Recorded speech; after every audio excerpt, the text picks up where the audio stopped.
தமிழ்நாட்டு அரசியலில் தொடங்கப்படும் மற்றும் ஒரு புதிய கட்சி. தேசிய கட்சியில் மாநில தலைவராக இருந்த அண்ணாமலை அவர்கள் தொடங்கும் புதிய மாநில கட்சி.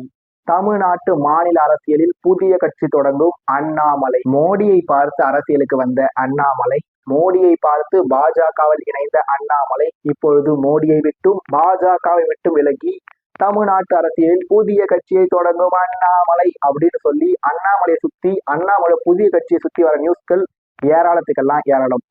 இப்படி இருக்கும்போது அண்ணாமலை என்ற தனிநபர் தன்னோட படிப்பாலையும் தன்னோட கடின உழைப்பாலையும் ஒரு போலீஸ் ஆபீசர் ஆகி தமிழ்நாட்டுல பிறந்த ஒருத்தர் கர்நாடக மாநிலத்துல போய் கர்நாடக மாநிலத்தோட சிங்கம்னு சொல்லி பேர் எடுக்கிறது சாதாரண விஷயம் இல்லை.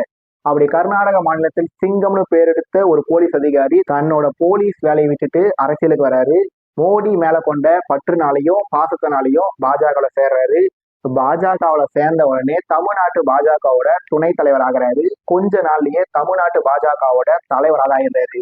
தமிழ்நாட்டு பாஜகவோட தலைவரான திரு அண்ணாமலை அவர்கள் அதிமுக கூட்டணியிலிருந்து பாஜக வெளியே வந்த உடனே தங்களோட தலைமையில, அதாவது பாஜகவோட தலைமையில 2024 நாடாளுமன்ற தேர்தலில் களம் கண்டாரு. பாஜக மற்றும் அதனுடைய கூட்டணி கட்சிகள் என்னதான் போட்டியிட்ட 40 தொகுதியில ஒரு இடத்துல கூட ஜெயிக்கலனாலுமே பாஜக கூட்டணியா 18% மேல ஓட்டு இருந்தாங்க.